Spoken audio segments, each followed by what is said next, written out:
He had a natural talent for marketing, and using that interest, he's delved into the realm of technology and social media. Corey is a volunteer with the Barbados Entrepreneurship Foundation. And ladies and gentlemen, it's a pleasure to give a warm welcome to Corey 2.0 Graham.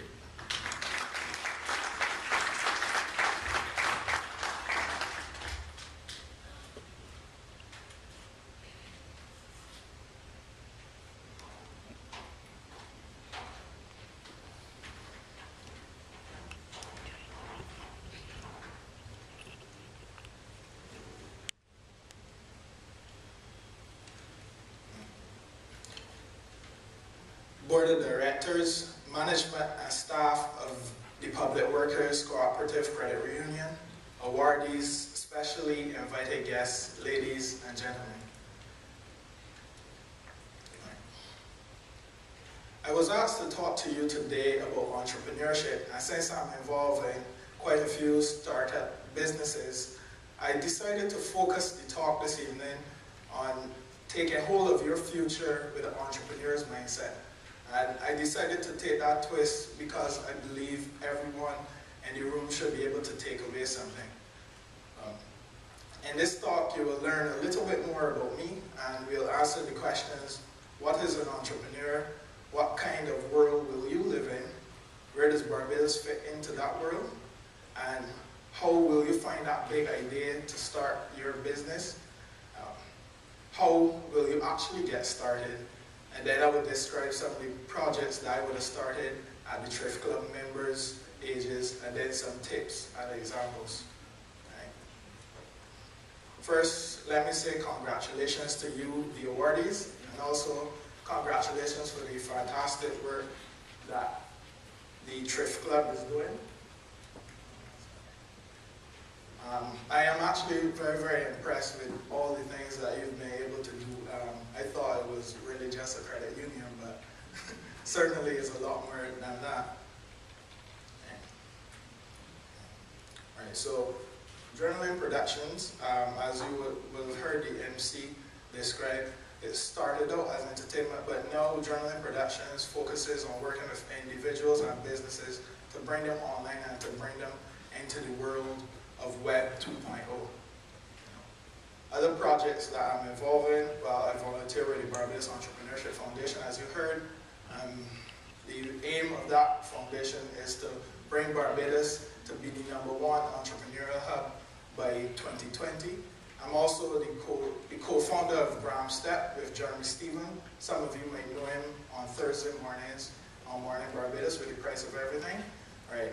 We started Graham Step, which is a community of startup entrepreneurs in Barbados who work together to ensure that their individual businesses are successful.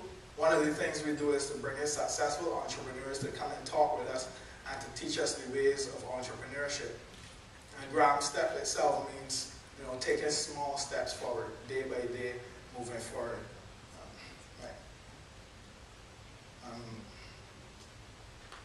So how many of you have fun this summer? Anybody have fun this summer? No hands? Okay, right. Well, for me, I have fun this summer with CropOverTV.com. It was started by Sham Kopile, Selwyn Brown, Nicholas King, and myself. We all formerly worked with Boom Tribe and the Roman TV show, where we interviewed artists like Lil Rick, Marshall Montano, Tony Mataron, Beanie Man, Buju Banton. I'm not sure if you know this one. He's a guy that says, "Ow." Right? We interviewed him too. No.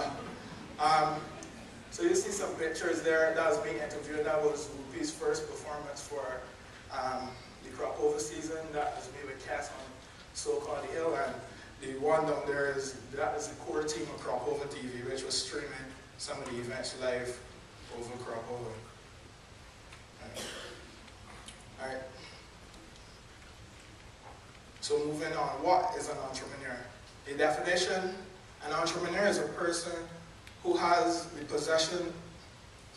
An entrepreneur is a person who has possession of a new enterprise, venture, or idea, and assumes significant accountability for the inherent risk and the outcome. I took that from Wikipedia. What does that really mean? An entrepreneur is a person who owns the task. That is the person who is going to implement the idea and they feel the responsibility of it. Essentially, they're raising their hands and saying, I will do it. And in some cases, it's a do and die. For example, Red Jet. Mr. Burns put all his money into making low-cost travel in the Caribbean a reality. Everybody was talking about cheap airline travel for a long time, but Mr. Burns was the one who put his hand up and went out there and created Red Jet to solve that problem. That's an entrepreneur. Every business starts with somebody saying, let us do this. I'm sure the lines that you pulled off, there were ideas and everybody was talking about it, until somebody specifically decided, you know what, we're going to take this forward, then it would have never happened. Essentially, that's what entrepreneurship. There's also the idea of entrepreneurship, which is entrepreneurship within a company. Here an employee of the company leads the charge into creating a new area of business within the company. So, say for example, the Public Workers Credit Union wanted to set up a young entrepreneurs club. That employee could be considered an entrepreneur who would create that club and make it work. So, where do entrepreneurs fit in the grand scheme of things? Entrepreneurs create the business. The engineers and the scientists, they're the ones that build the products. The accountants keep track of the money. The attorneys write the contracts for the deals that are made and sue people. The marketers are responsible for attracting customers. The government regulates the new industries that are created. What an entrepreneur is not. I usually say an entrepreneur is not his own boss. At the end of the day, the entrepreneur has many bosses who are ultimately their customers, their shareholders or investors, their partners. So there are several people that the entrepreneur is accountable to. The big benefit of entrepreneurship is that you have the freedom to build a business which could contribute to your community and the world. Today, several businesses like the Public Workers Credit Union are not just thinking about the dollars, but thinking about how we could do things like the Thrift Club to work together to build up the community. Right? So next is the entrepreneurial mindset. The journey could be messy sometimes. Steve Jobs has been in the news a lot with his recent resignation from Apple. He's a great example to show how things can get messy, but if you keep with the right mindset and stay true to your vision for how things would work out, it will be done. In his career, Steve Jobs was kicked out of the company by his own board of directors, and he didn't give up. He came back years later, and he was the dominant force that brought Apple to where they are today as world leaders. He demonstrates the qualities of an entrepreneur that you could read off there: resourcefulness, perseverance. He was very passionate, industrious, teachable. Because when the board of directors got rid of him, so to speak, he took some time and he understood what they were saying and he came back good. And faith is a big one. You don't usually hear people tell you about faith, but for me that was my summer lesson. While all the craziness around our lovely festival was going on, my BlackBerry stopped working for a while, so I couldn't send emails on the road. At the same time, my computer was already down, and I was in the process of getting a new one. And I was getting worried and depressed, how do I get all this stuff done for a few days. But, what you really need in those days is just faith. Faith that things will work out. You wake up each day with full enthusiasm, no matter what is happening, and you charge into the future confident in yourself, having faith that it will work out. Tough times don't last, tough people do. So now you have a picture of what an entrepreneur is all about. So I'm just going to kind of give an idea of what the world will be like going forward. All right, so we are now in the information age. And I heard this recently: the changes that we are experiencing and moving into the information age is more fundamental than the changes we experience in moving to the industrial age. In other words, the world has never seen a shift like this. Now, one example is the way education is changing. As you can see from the picture, the teacher is telling Timmy, those questions are interesting. You should use your search engine. So the way we learn today is different. It's more important about being able to find the information and make good use of it than necessarily being locked into something and learning a particular skill. Also, social media is changing the way we interact in fundamental ways that people are not realizing. And the same way you stay in contact with your friends in Barbados, you could actually stay in contact with somebody somewhere else in the world. Right? For example, an animation studio in Brazil could be directly connected to an animation studio in Disney working on the next blockbuster. And that's an actual real example. So the shift, and these shifts are creating some significant changes in the world economy. Could you imagine living in a world where Africa is one of the richest continents? At the moment, Africa is the continent with the highest concentration of rapid growing economies. 8 of the world's fastest growing economies are in Africa. Think about that for a bit. Imagine how the world would be different.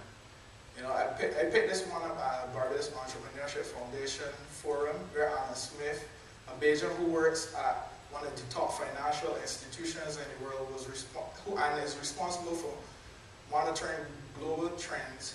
He made that comment about Africa, and he also made the following comments. We will see China and Brazil and India become world powers, and in Ghana they're making significant strides in mobile technology, and in Bangladesh, there's low-cost solar panels. These are all countries that you might expect to hear these things coming out of. And these countries are creating the products and services that will move the world forward. So you can just imagine how the world will be different, not just the US. Sorry, I missed that. Right. So the corporate world is changing too. According to a research paper, which the research paper was Where Next for the World, for the Global Economy, a View of the World in 2030. The article paints a picture of the corporations of 2030 being a group and a specialist business who work together to get the job done. Right? So if you take the hospital, for example, it will be a group of individual businesses where you might have nursing services being provided, and another business providing office admin services, and another business providing various specialist doctors for particular patients. Imagine that nursing service could be an international company which keeps all of their nurses on par with the latest and greatest breakthroughs in medicine. That's the future of work. Linda Grattan, a professor of management practice at London Business School, who's studying the future of work. In her book, she makes the following points. Don't be fooled walking into the future blindfolded. Learn to be virtual. Search for valuable skills that will be important in the future. Be a specialist and not a generalist. Be prepared to strike out on your own and set up your own company. Find your posse, people with skills that you will work with to get the job done. Build a big ideas crowd. Sometimes your best and most innovative ideas will come from people who are talking to people who are completely different to you. Go beyond your family, create and develop deep relationships outside of your family members.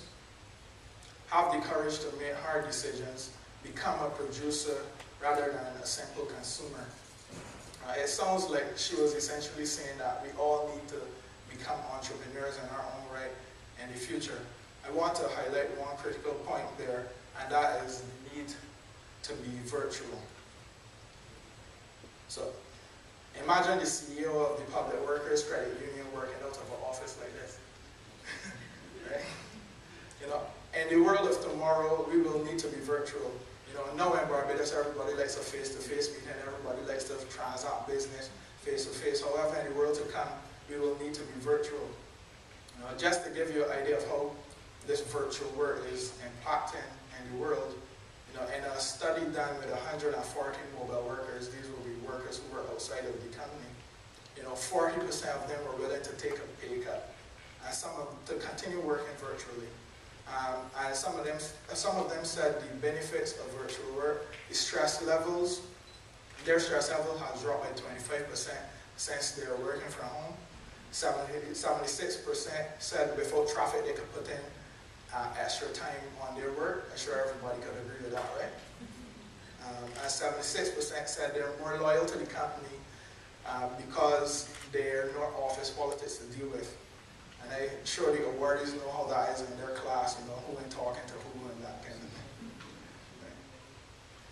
Right? But we could take this even bigger, this idea.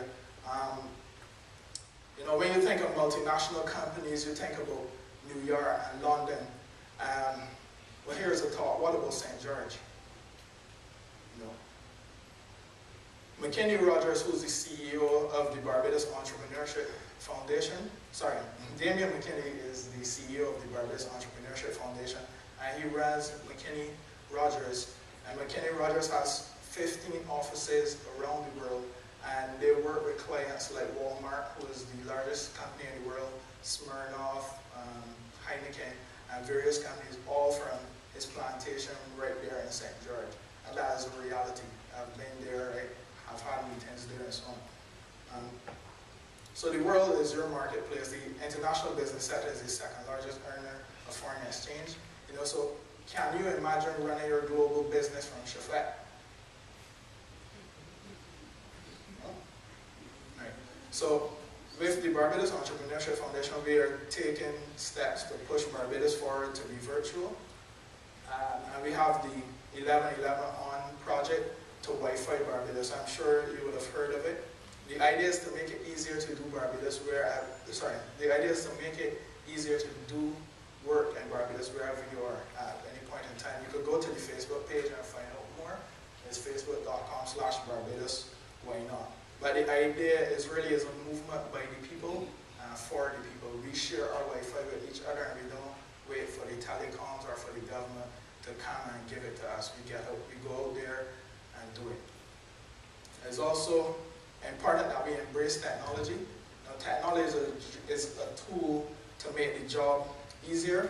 You know, right now I could do 90% of my business from an iPod. You know, think about that. Think about how the world is changing. So, how does Barbados feature in this world? You know, right now, for example, Damian McKinney and other persons with global business, they say it's a great location, it's a great time zone to have a business in. It has a stable government. The environment is great for to get employees and to raise a family. You have great talent on the island, very educated people, and so on and so forth. So Barbados is a great place. Quite often, our best and our brightest leave and work internationally, and there's a complaint that they don't return to Barbados to build up Barbados. But we could change this. We could create the opportunities right here. All we need is the entrepreneurs. So anybody ready to volunteer? No hands. Right. So, right. All we need is the volunteers.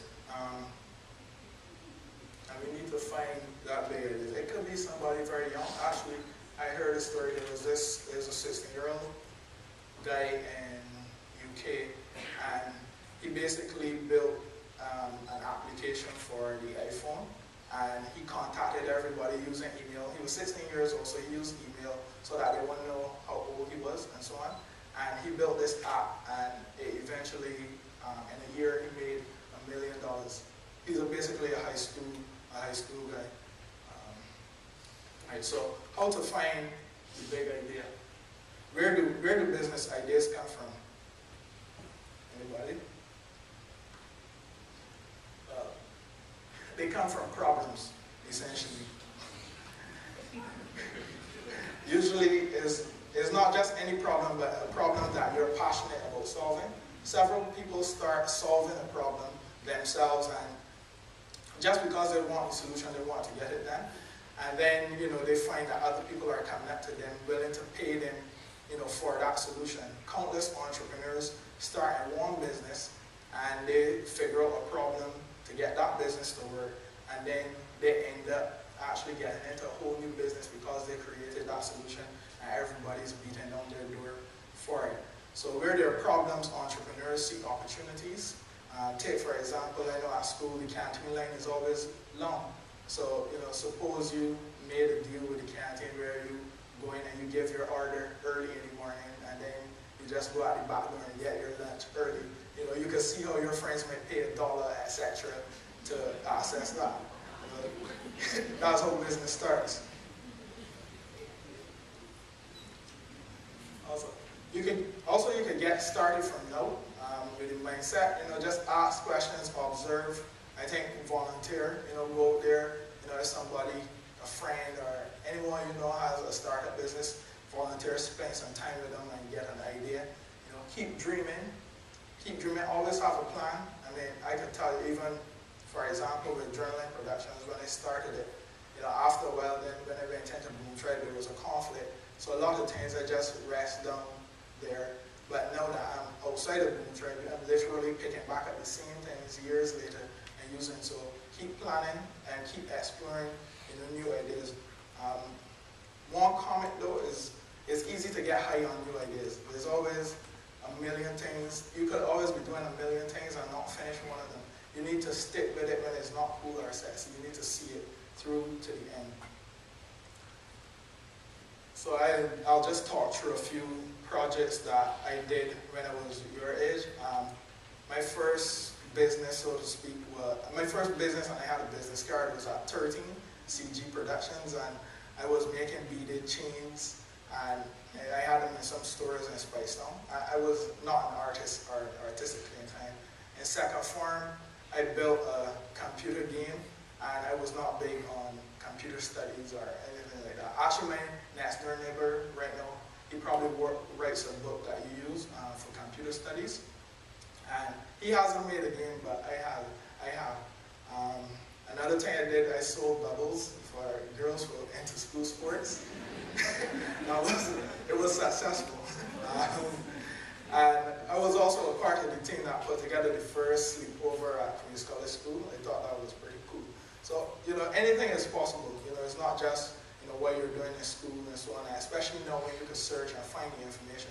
Anything really is possible. You just need to create your lab. And you can make your bedroom your lab, essentially. There is a guy called Kid Drew. I'll show you his logo next. But when Rihanna got signed, he was just interested in it, and he followed the story, and he collected the stuff, and he created a website that eventually became Rihanna Daily, that eventually CNN and BBC and all these major news corporations would look at to get news on Rihanna.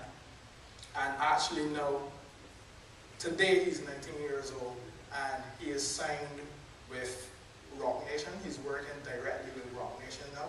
And all of that was from his bedroom lab, essentially. Right, so this is his logo, sir. That's not like you see it. He's going to be doing a lot more things coming soon. Alright, so just some tips. I would say reward people and build relationships. Being in entertainment, you always get the cool pass and these kinds of things, but for me, I always give them to people who are around me and who are there all the time, not just somebody because they're cute and they're smiling and all that. Manage your doubts and fears. You will always have doubts and fears. Everybody has doubts and fears, no matter what. I actually heard a story from an author he wrote the book, The 4-Hour Workweek. He was a major New York Times bestseller. And he said his follow-up book almost killed him because of all the doubts and fears and so on, and having to make up to that. And he's a major best-selling author with millions of dollars, and he has doubts and fears, so everybody will always have doubts and fears. Leave your pride at home. Your idea really is not the best, not always the best. And yeah, your idea is really not the best. Keep refining your idea with the input of others as time goes by. Just don't be an idiot, basically. Celebrate your successes. I'm sure I see y'all like to party, so I don't need to say anything on that. And parents, you need to decriminalize initiative and different thinking. There's one story that from the time I heard it, I thought of it so often, but there was this lady, she's actually a teacher at the Garrison Secondary School, and she was describing when she was going to Queens College, and in her summer vacation, she went at the school, she went in the backyard and picked some of their mangoes and put it on a tray and was selling them. I was making pretty good money. And her mother came out and basically, gave her some licks in the road and really embarrassed her and tell her that was wrong. But essentially that's what entrepreneurship is about. She found a way to create value, to solve a problem for some people, and she was making money. So for the parents, I would say, just decriminalize that. I just wanted to kind of end with this, example.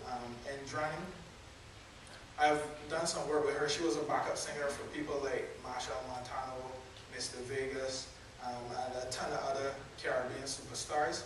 And she actually wrote Mr. Vegas' latest track, which is at #1, 2.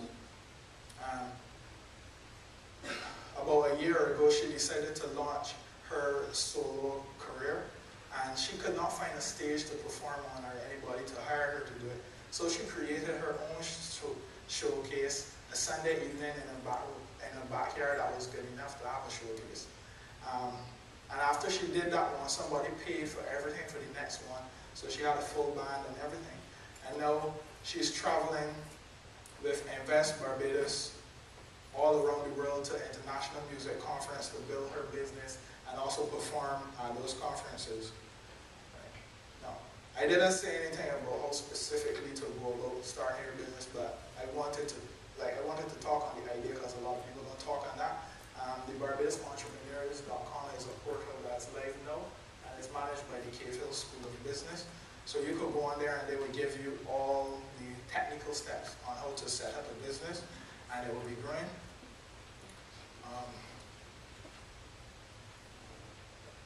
And I want to leave the awardees especially with this quote from Winston Churchill. History will be fair to us because, he said, history will be fair to me because I intend to write it. I want to say to you, history will be fair to you if you decide to write it. And to the Thrift Club and to the Barbados Cooperative Credit Union, your 2011 slogan is Love Local, Buy Bajan. And being an entrepreneur and a little bit of an upstart, I thought I should suggest your 2012 one to save you a retreat maybe. Love local and sell global. Thank you.